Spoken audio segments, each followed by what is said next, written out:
Alex. I have an Instagram and YouTube Love Sugar Show, so I want to thank you for taking your time for doing the interview. Of Yeah, of course. Thank you for talking to me. course. And if you don't mind, just giving a little introduction to the audience and a fun fact about yourself. Oh, goodness. Yeah, my name is KZ Staska. I'm the vocalist in a band called Dreamwell.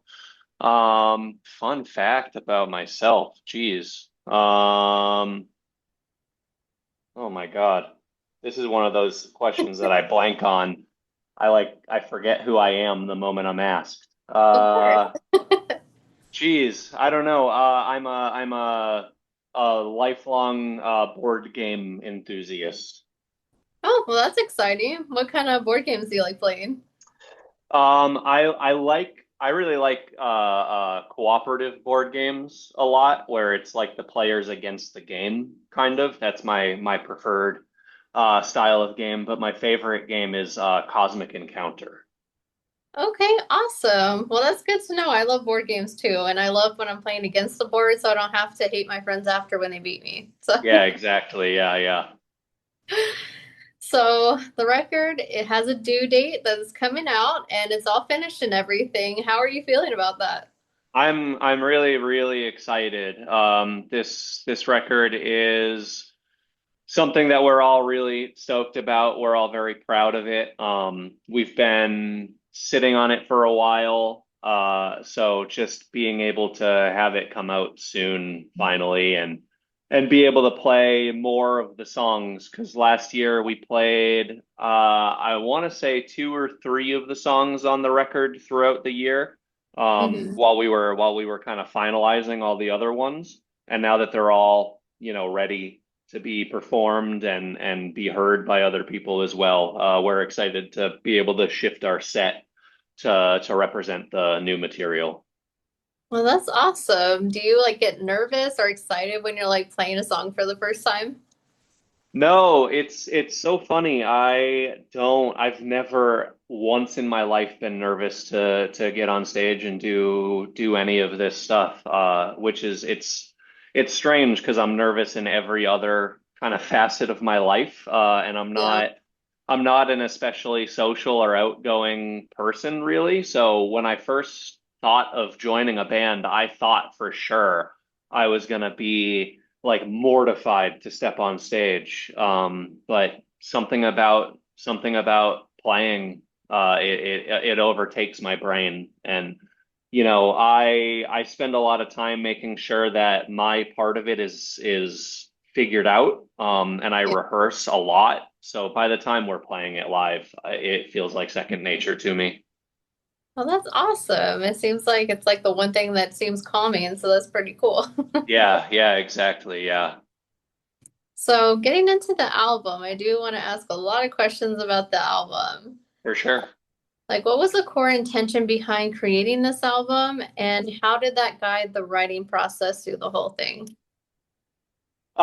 Core intention, I would say that's gonna be, as far as the whole band is concerned, the core intention for us was, we found ourselves in a position where we had gone down a member, so we went from a five-piece to a four-piece, and what that did to us in the immediate effect of that was now we have a list of songs that we really can't play live anymore. Some of the songs that we had from our catalog, we were able to augment so that we could keep playing them, but then others were so dependent on the full sonic range of having those five members that we had to totally cut them. So Oh, we geez. found, yeah, and so we found ourselves in a position where we were kind of like, hey, we need to write songs together just so that we can play. And so it shifted our writing mentality from the place we were in before, where it was like we knew we were writing a record, and so everything that we were doing was in consideration of what is it going to do to the shape and the flow of the record. But in Hmm. this case, we returned to where, all bands typically start from, which was we're writing songs that are going to be fun to play live for the sake of being able to play shows. Um, And what that did is it allowed us to focus more on the energy of the songs as opposed to getting really in our heads about like the bigger picture stuff. You know, we were able to live in the small picture, song by song, and then figure out that bigger picture stuff in the studio process, which is, in my opinion, where that stuff maybe more belongs. It's not what you should be doing on a, or at least for us, it's not what we should be doing on a song by song basis, but just figuring Mhm. it out kind of in the aftermath of writing a record. So that was the intention of writing this one was we got to write songs that we can play live and that are fun, you know, and we can Yeah. figure the rest out after that. So was it challenging, do you think, to go from like a five piece to a four piece, or did it make you like do new things that you normally wouldn't have done? I don't think that it made it challenging necessarily, because you know Ryan, Anthony, and Justin have been in the band since the beginning. Mhm. So they have all been writing music together, and Justin and Anthony have been in bands before Dreamwell, so they've been writing music together since well before Dreamwell was founded. And Mhm. then they've been writing music together with Ryan since I think like 2017 or something like that. Yeah. And then I joined the band in 2019, so I've been in it for 6, 7 years at this point. So for us, I mean, we've been writing together for so long that, yeah, of course, losing a member did change what we were doing in some capacity, but also we have built a, you know, working relationship with each other and we understand how to work with and write with each other. So it was, you know, natural. And what kind of emotional space was the band in when this whole album was starting to take shape? We were just excited to be able to write new music, you know. I think Mhm. we all sort of had an idea of what it was that we wanted to do with this record, and we knew that we were all in agreement with that sort of vision, you could call it. And Mhm. so, you know, knowing that we were all aligned in our outlook on what this record should be, yeah, it just made it really exciting. So what does this album mean for you personally and for the band as well? For me personally, I would say it's a very interesting record in my kind of writing history because this is the first time I've had to write a substantial piece of music, a record, when my life was going pretty well, you know. Um, I've my creative process and my drive to create has come from, you know, being in fairly dark places in my life, and those dark places have informed how Mhm. I write and the reason that I write. And so it was interesting because I was in a phase of my life where that that sort of pain wasn't present. And so I had to approach writing from a completely different place. And I almost sort of had to learn, how do I write in my own voice in a way that's authentic, in a way that still feels like me, but not being able to write about the same stuff that I always have. And Yeah. this record, because the lyrical themes are so different from anything I've ever done, that it will always be representative of that period of my life where things were going good enough that I had to almost by force find new things to write about. Um, and so even if I've, you know, maybe shifted into a part of my life where, you know, that's over and I'm sort of back into a harder position, the record will always serve as a reminder of I've gotten out of this place before, so I know I'm able to again. Yeah. That's And pretty cool. and then I would say as a band, I mean it represents a new uh version of us, you know. It's the first transitionary period between the band we were and the band we are now. Mhm. And every record is an opportunity to learn lessons, you know, and I think everything that we're doing is a process of learning, uh, how we want to approach certain sounds, certain styles, how we want to blend them together. And I think we are still every record more and more learning how to become the band we see ourselves becoming, So I don't think that we've really written what would be like the definitive Dreamwell record yet. I think that's the next one or maybe the one after that. And I think this is another learning experience for us. And you mentioned that you were kind of in a better headspace, like nothing was going wrong, which I think is a great problem to have.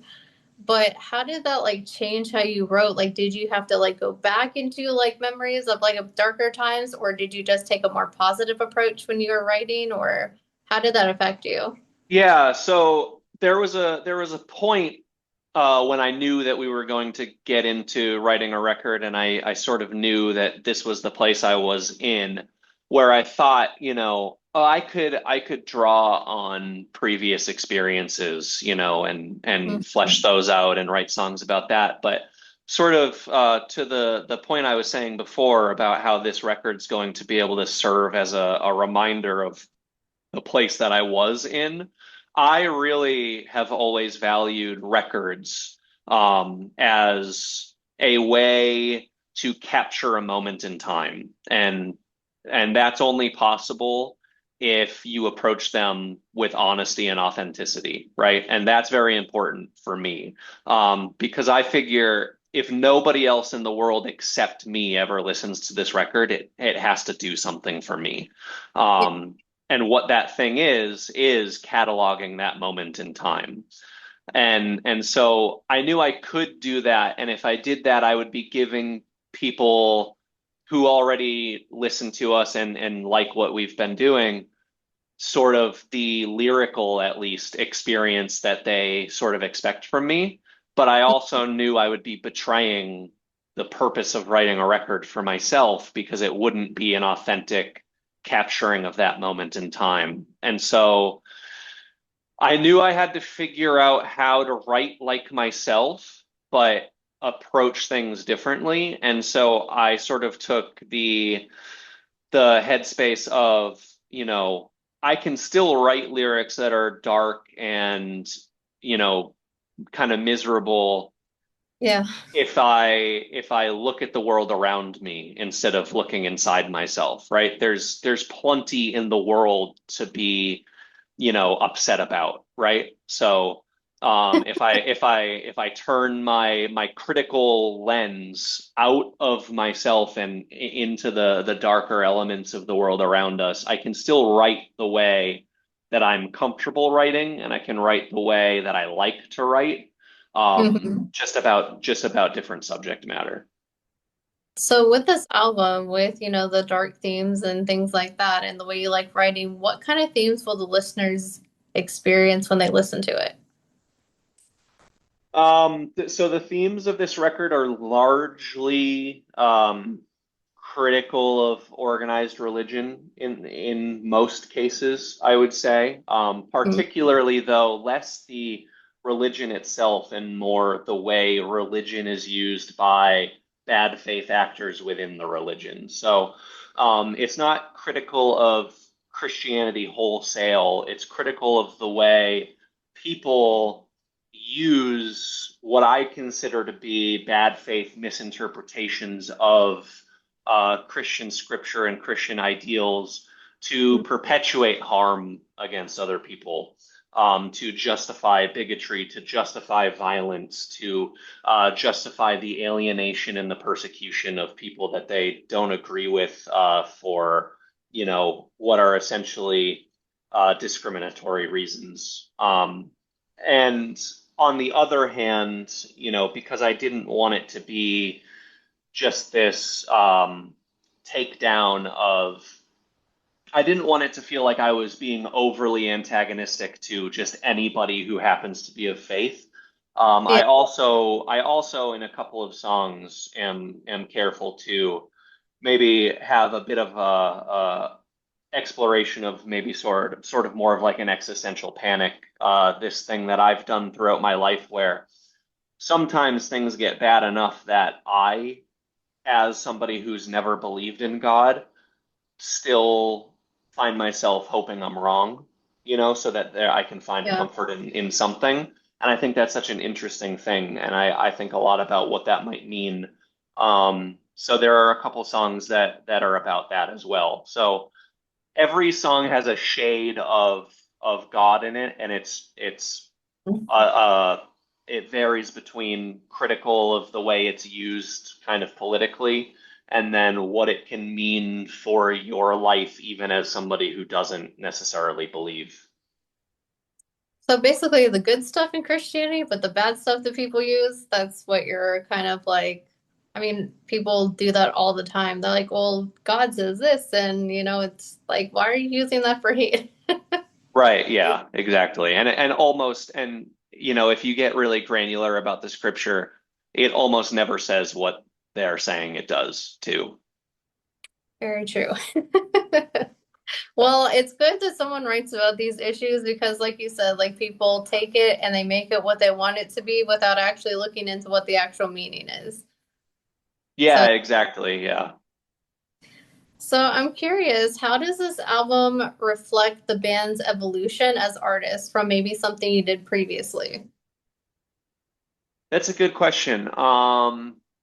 I would say it's just everything that we do every time we write a record, we get more and more open-minded about the influences that we're willing to take in.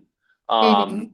I would say if you listen to our first record, uh, we were classifying ourselves as a screamo band, and we were definitely being pretty strict about in taking influences that felt typical of that sound. So, I still think that record very much sounds like us, but it sounds like us sort of living in a very specific space. Whereas with each record that's come, we've allowed ourselves to, take other styles of music that we like and incorporate it into what we're doing. And this record is just another example of that. We've broadened even further the extent of influences we're willing to explore while still trying to keep our core identity as a band, stable and present. So that's sort of the experimentation that we're doing and the lessons that we're learning is how to work in those different sounds and styles and influences so that we better understand our relationship to them so that we can further refine our sound down the road. And would you say that the band did anything that maybe was uncomfortable or something very new that you weren't sure about that would work on this album? I would say I did for sure. I think I sing more than ever on this record. I would say the ratio is still definitely heavy in favor of screaming, but I wrote a lot more clean vocal parts, Hmm. which I typically I would do very begrudgingly. I would do almost against my will. Yeah. And this record, I found myself really just hearing more parts where I thought, man, the best thing I can do on this part is sing. And instead of shying away from it, or a lot of the times when I would sing, I would almost intentionally try to I don't know, like augment my voice. I didn't want it to come off as if I'm trying to sing almost, which was a way of sort of just disguising my lack of confidence in that area. And this Hmm. time around, I leaned into it and I tried to sing as straightforward as I could and really honor those clean vocal parts. And that was a huge change for me for sure. And what made you want to do that since that's not something it sounds like you normally do and wasn't too keen on doing? Yeah, I've always had this sort of belief that if you listen to the song, it'll tell you what it wants from you. Um, and my job as a vocalist is to honor that kind of. Hmm. Um, so when I hear a part that to me uh, is signaling, again, like the best thing that I can possibly do on this part is sing. I listen to it, I accept that, and I I also know, that hooks are important for music, and I sort of almost didn't want to have to acknowledge that because there's like this purist part of me that thinks I shouldn't be thinking of songs as like a thing that we're trying to market or whatever. But, ultimately, at the end of the day, we are in some capacity. And if I can write a part of a song that's catchy and memorable, that's a net positive for the song itself. So I just, decided to be a little more confident and a little more open-minded to it and, further just listen to the song and what it needed from me. For sure. That's awesome. I love it when artists, go out and do something different, and even if it makes them uncomfortable, because it shows you're growing as an artist too. Yeah, definitely. I don't want to, limit myself. So if I'm noticing there's a weak point in what I'm doing and there's something I can do to fix it, I think I always have to be growing in some way. Always good to be that way for sure. So I'm curious, what do you hope listeners take away when they listen to the music, especially maybe if they're going through maybe a difficult season in their life? Oh man. I just hope honestly, I just hope that more than anything, this record has a lot of energy and it has, you know, it's very intense, I would say, and so I hope people have more fun with this record than maybe our past records. I hope this one is more of just like a overall still, still heavy and still chaotic, and it still has all of the things that I know that we like about our music and that people who listen to us also like about it. But Mhm. I hope I hope that in a way this one is a little less difficult to get through, because the last record in particular and even the one before it were so overwhelmingly miserable that I hope that this one is more of like a sort of a palate cleanser almost. Awesome. Well, it sounds like that's definitely, when I listened to it, that's what I thought. Like it was pretty easy for me to get through. And, when I started listening to it, I didn't want to stop until I reached the end. And then I heard the first song again, and I'm like, oh, it's over already. Yeah, Where did the time go? I know. Yeah. Yeah, we were also pretty deliberate about making a shorter record this time around, to just make a snappier listen. Yeah. Which is a good thing for some listeners, but I'm like, it was over. And I'm like, wait a second, did I listen to the whole thing? Yeah, I did. So I'm curious, going through this record, making the album, do you think it changed the direction that you want to take with the band in the future, like maybe for the next album? I don't think it really changed the direction per se. I think in a way, it's just going to, change the approach no matter what we decide to do on the next one because we have a better understanding of what tools and what sounds we can incorporate into our sonic palette. Mhm. So we know how to use those things better now. So I think really I think all of us in the band are pretty on board with the next record that we do maybe Yeah. sounding a little more like the first one again, going more in that sort of like traditional post-hardcore screamo direction. And we're going to take the lessons that we learned from this record and the last one to just diversify the palette so that hopefully what we'll wind up doing with the next one is making a superior version of our first record. So it's not changing the direction necessarily. I think if anything, it's actually getting us more back on course, kind of in a way. Okay, so you kind of just said like a little, you're going in a straight line, now you're just going a little over here, and then you want to go back to the straight line and kind of just get back to what you did before. What we did before, but with a lot, more. growth and experimentation for sure. So it'll sound, all of these records are going to be an ingredient of our sound going forward, it's gonna change the way that we write stuff. And I think what that means is now we have a more fully rounded understanding of who we are as a band. So Hmm. we can really start writing that record that is kind of definitively who we are. Gotcha. That's pretty cool because like going back from the beginning, but with experience. Yes, yeah, exactly. So, what moment during the recording process or writing process, just the whole process in general, would you say felt the most rewarding for you? Most rewarding part of the process, I would say for me, ultimately it's finishing it. It's the whole process being done. I think it's always so fascinating to hear the final product and the way things are sequenced and the way you do little studio tricks to segue songs into each other and to make sure there's this like whole album cohesion.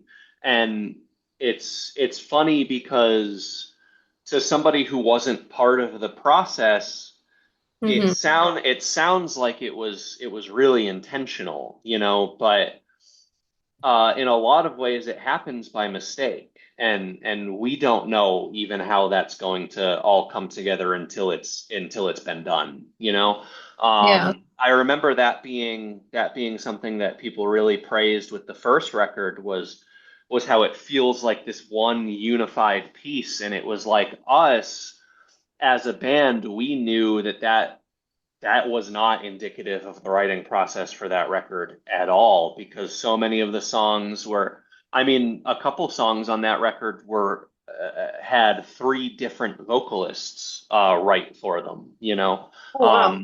like, so a lot of those songs, there are three distinct versions of a bunch of those songs on the first record, and it happened sort of piece by piece over a period of years. So we know that's not true, but then anybody who's just hearing it for the first time has no idea about that. And it's fascinating to see how those pieces all align together on the final album. And that's always kind of my favorite thing of, I think if I listen to the record and it feels like we did all of this on purpose, then that means that we wrote something cool. Yeah, that's pretty awesome. So, I'm curious with the lyrics, is there a lyric, like a line of lyrics on the album that kind of stands out to you that's really meaningful?